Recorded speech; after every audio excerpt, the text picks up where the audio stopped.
Let's roll these two dice, and let's consider these two events that could occur when we roll the dice. D is going to be the event that doubles were rolled, and T is going to be the event that 10 was rolled.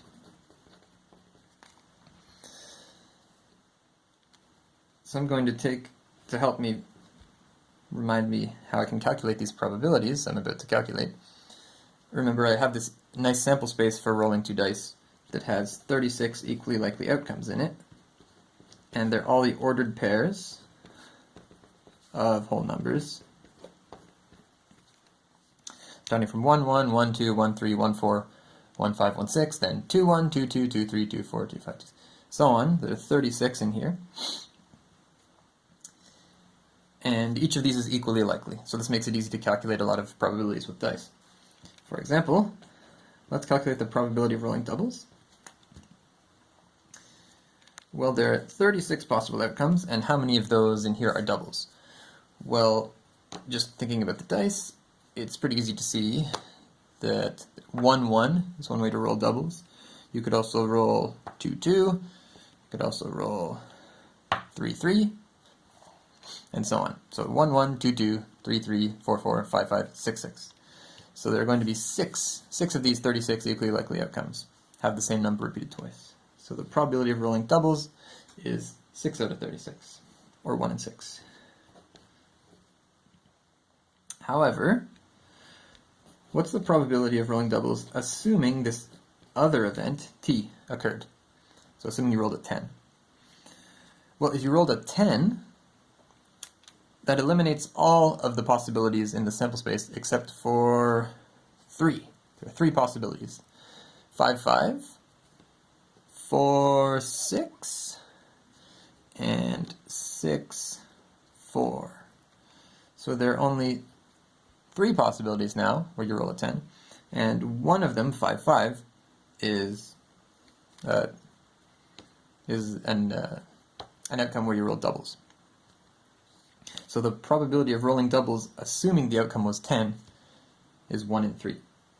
You can also calculate that using the definition of conditional probability, if you like. The probability of rolling doubles and a 10, well, that only occurs with a single outcome, 5, 5. So 1 in 36.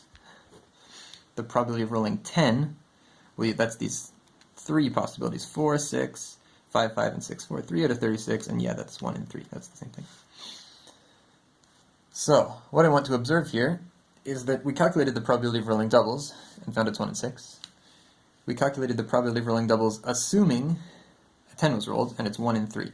These are different.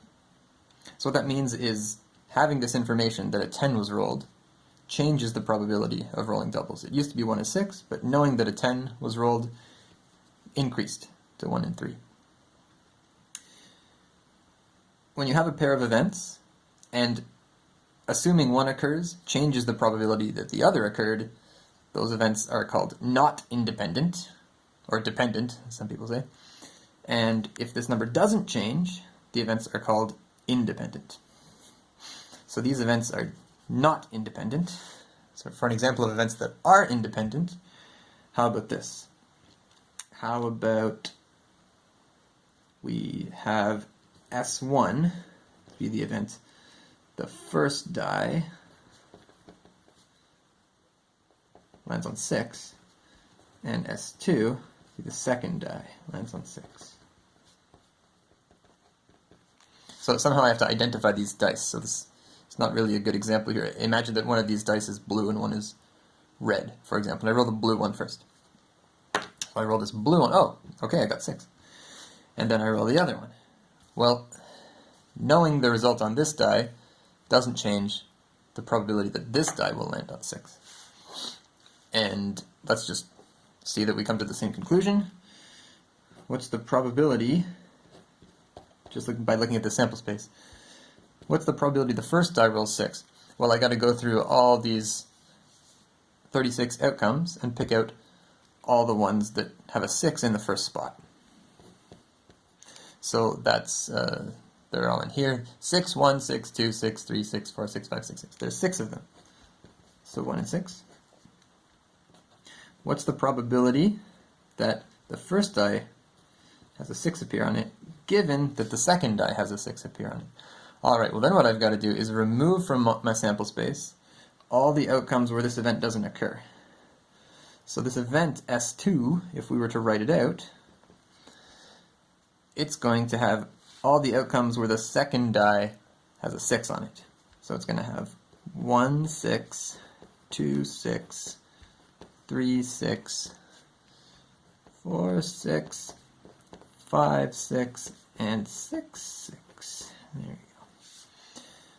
So, of these 6 outcomes in S2, they're still equally likely.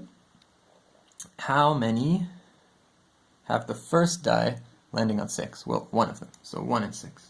So assuming this one of the dice lands on 6, the probability the other lands on 6, it's still 1 and 6. This didn't change. So these two events are independent. Great. So, yeah, one more example.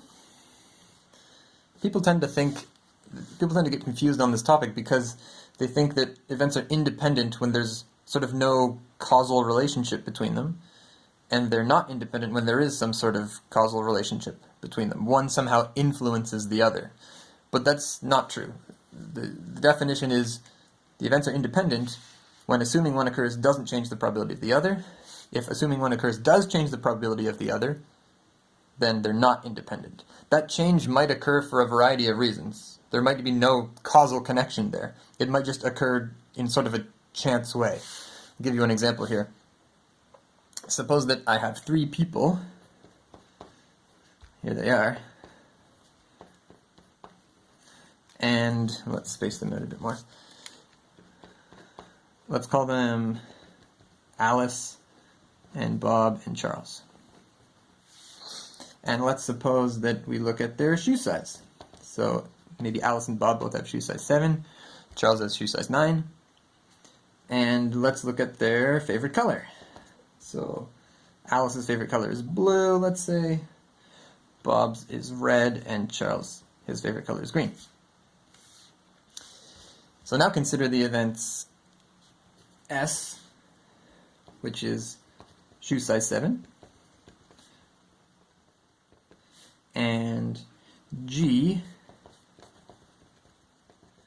favorite color is green.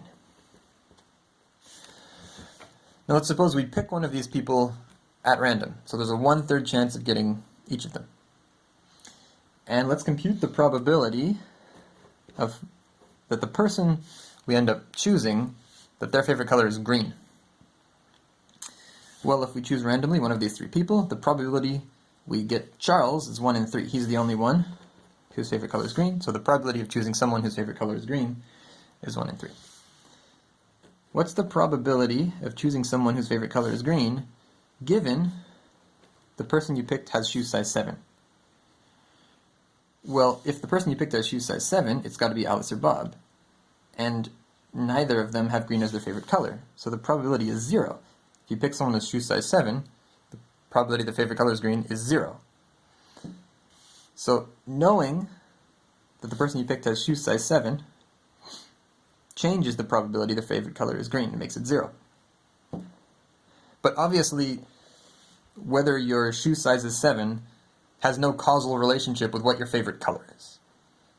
So the events are not independent, but not due to any causal link between them. It's just that's the way that the data is. So it's very special when events turn out to be independent. That's why I would prefer to use, most of the time, when events are independent, you say they're independent events, and instead of distinguishing between independent and dependent, independent is a special thing. When it happens, it's very nice and very convenient, but we should, in general, not assume that events are independent. That's something that has to be shown. So a priori, there's no reason to believe any 2 events are independent unless you have some, unless you go through the calculation and really show that they are independent.